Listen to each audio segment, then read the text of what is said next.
flag. Besides the battle for the lead, we'll keep an eye on Emerson Fittipaldi. He sits there in fourth. If he can finish in fourth or better, he will eliminate Robbie Gordon in the fight for second place in the points fight. But Emo cannot today eliminate Michael Andretti from a possible second. Well, at least one more full lap of caution here. Our second full course yellow of the day. The record was 3 full course yellows in 1992. Well, still, Al Unser Jr. is in a position, second place, that will earn him a championship today. But in that pit, they know that it isn't over until that checkered flag comes out. And, Gary, I bet they're very nervous. Well, she's been chewing on those fingernails, and I don't know if anybody's more nervous than Shelley Unser. Tell us what it's like now as you're getting ever so close to being able to clinch this championship dream in this amazing season. Well, I just am a little nervous because of the way that we're lined up on the track right now, but I think I have all the confidence in Al, so we'll just hope for a good, clean race and get this over with. A lot of people share the emotion with Shelley Unser right now. Thanks, Shelley. Paul?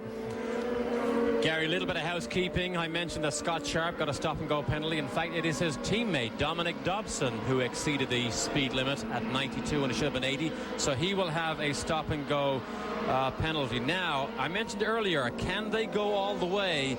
Yes, they can now, because we now have only 16 racing laps left. Because of this yellow, there is enough fuel, I believe, in all these cars now to go flat out for the rest of the race. All right, so lining up behind the PPG pace car, Paul Tracy, Al Unser Jr., Jacques Villeneuve for second and third, then Emerson Fittipaldi, then Mario Andretti in fifth. In sixth place will be Teo Fabi, Nigel Mansell, Adrian Fernandez, Stefan Johansson, and Raul Boesel round out the top 10. Going a little deeper for you, Scott Goodyear, then Bobby Rahal in 12th, his teammate Mike Groff in 13th position, then Mauricio Gugelmin, and Scott Sharp sits in 15th. As they head for the final turn on the course, already the pace car heads for the pit area, and they begin to pick up the pace. Paul Tracy has always gotten a good jump on the start here today, and for the third time he screams up the hill, though this time Al Unser Jr. is wide to him and stays right with him. And the pace car barely had time to get off the racetrack that time, but look at Villeneuve. Whoa! Look at that, as Villeneuve darts to the inside. Paul Tracy is almost knocked off the course. He is battling as Al Unser Jr. sits behind, takes it easy. They bang wheels not once, but several times, and Jacques Villeneuve picks up the lead. They will battle down the hill now to the key passing area on the course. Paul Tracy has to be furious that he got jumped there. Well, well, well, sheer talent and bravery pulls one over the Penske Super Team, and Villeneuve, we know his car is fast down the straight, but look at this, Tracy's under attack again. Under attack, but Al Unser Jr. is right there, and take a look at Mario Andretti, who brings his way forward in the field. We expected a sprint to the end of the race. I'm not so sure I expected this. Here comes the rest of the field as they climb the hill and turn toward the Hurry Downs.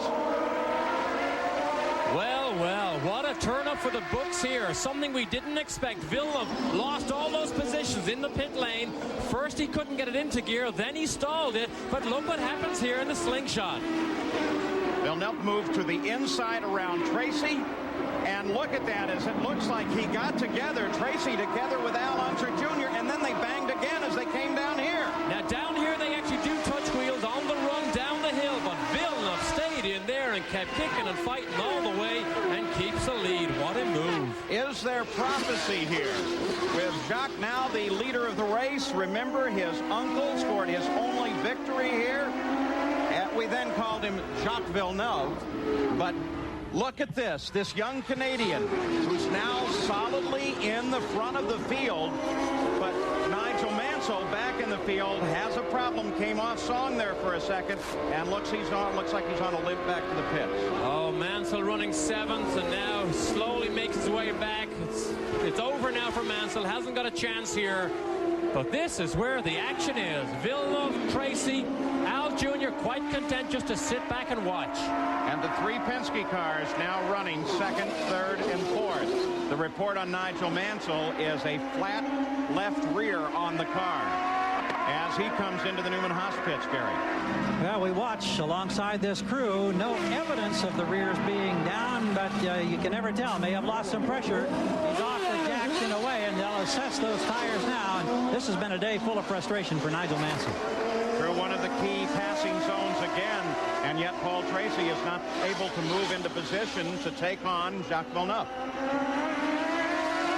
Reynard have won 2 races this year on street circuits. Never won on a road course like this. What a turn up for the books it would be for the man who's already locked up the Rookie of the Year honors. But the pressure he's under now to have the super powerhouse behind him, waiting, forcing him into a mistake. We're going to watch his every move. You'll get a glimpse from time to time of that bright yellow car of Teo Fabi, who runs in 5th now. And he is in tight contact with the leaders of this race. So it's still anybody's game here with 14 laps to go. 14 long laps to go. Over 4 miles. If he can settle down, Villeneuve could win this. And the real question was, he's been running this car so loose all day. Did he have the stamina to continue to run it with the aerodynamics really pretty well flattened out to give him very strong straightaway speed? But what kind of toll is that going to be taking on him? That's it. Uncharted territory here for this man. Under pressure. Hang on to that car. Do not make a mistake. If you do, those 2 men will pounce. Nigel Mansell came back into the fight in 17th position, Gary Gerould. Well, the interesting thing is the fact that they checked the tire pressure on all 4 of those that came off. None of them were deflated. So Nigel may have thought he had a puncture. In fact, it appears he did not. So that stopped extremely costly for Nigel Mansell, who was running solidly in competition until he came in. 37 laps complete now. Let's get an update from Jan Vikas. Well, when Jacques Villeneuve took the lead, their crew went absolutely crazy. And you say, well, why? Well, they had the opportunity to watch on a monitor to see our coverage. They can see it right here. They're all huddled around the monitor. Remember, with a 4-mile lap, you wouldn't see the cars very often if you didn't have one of those. They went absolutely crazy. It looked like they were at a hockey match, and they just scored the winning goal. One quick update. They feel they do not have to lean it down very much to make it to the end. They think they've got it right where they want it. Well, of course, there is that possibility. He got it right where they want it. Well, of course, there is that possibility. He may have scored the winning goal with that particular move. Boy, what a brave move it was, though. I can't get over what a super move that was. The power move of the race was what Villeneuve pulled off. I raced with his dad in Formula One. He was Mr. Excitement all the time.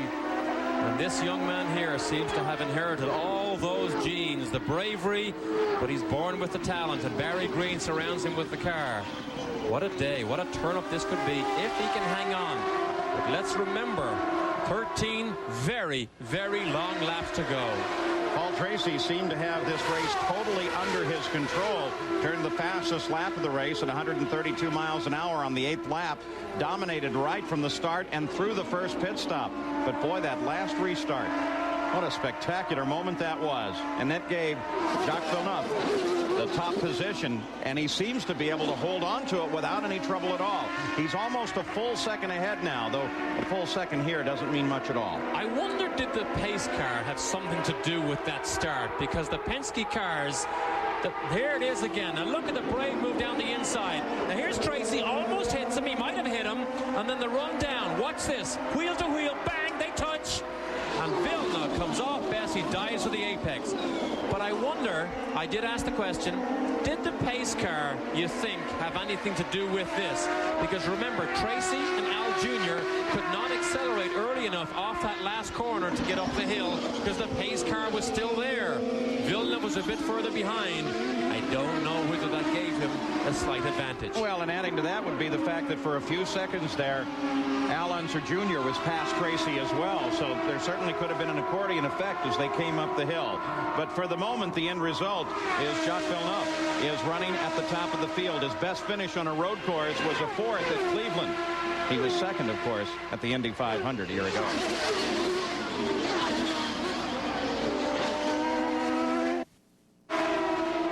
With now 11 laps to go, Jacques Villeneuve is the leader of the race. Paul Tracy is a half a second back. It seems like he can watch him, but for the moment it doesn't seem like he can or is willing to try and catch him. Well, what does it got to feel like in the cockpit of that lead car? One of the youngest men here with a weight on his shoulders. Probably with about 10 laps to go, every newspaper in Canada will already have their headlines printed, ready to go. If this man can pull off the upset and the surprise here. But Tracy is close here.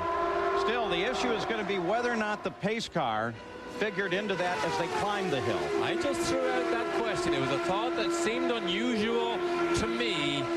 And if we get time, we may be able to get a comment at the end of the race from a Tracy or a Penske driver on that. But it doesn't really make any difference right now. There was no infraction. Villeneuve made the move. That's the key. He took advantage. Look at him now. Well, there are only about 3 things that can really cause that kind of situation. Slow pace car coming up the hill, or at least a compression behind the pace car, falter in the engine, or a missed shift, wouldn't you think? Yeah. Who cares which one Doesn't matter. caused it? Doesn't matter when you're in front. Blair's car is leading. All right, Mike Groff out of the race prematurely. Gary Gerould is there.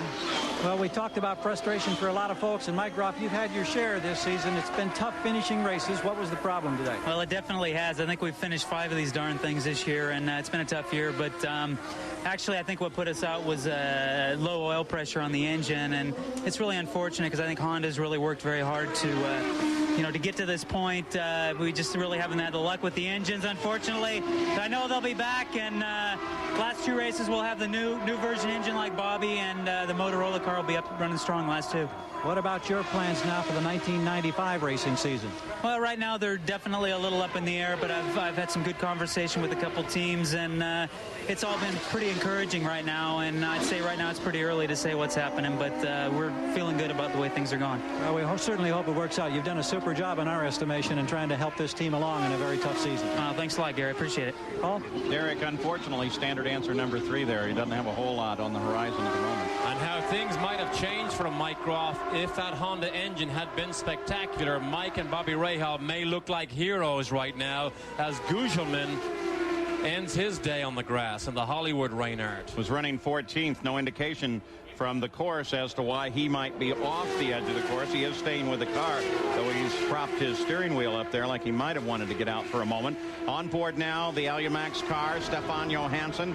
He's been trying to hold off Bobby Rahal for the past several laps. Rahal is just behind him, currently running in 10th place for Johansson. Delco Electronics telemetry there as they look at the gear changes.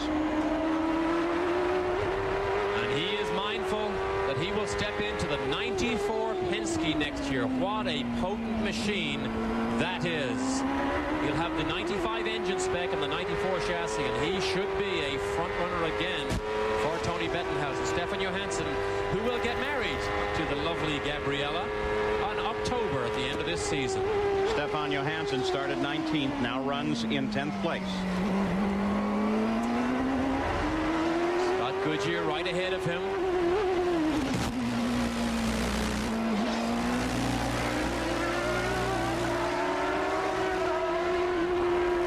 Third gears for the King. Look at his gears. Just a 4. Isn't that neat? Back to second. No, he keeps it in third.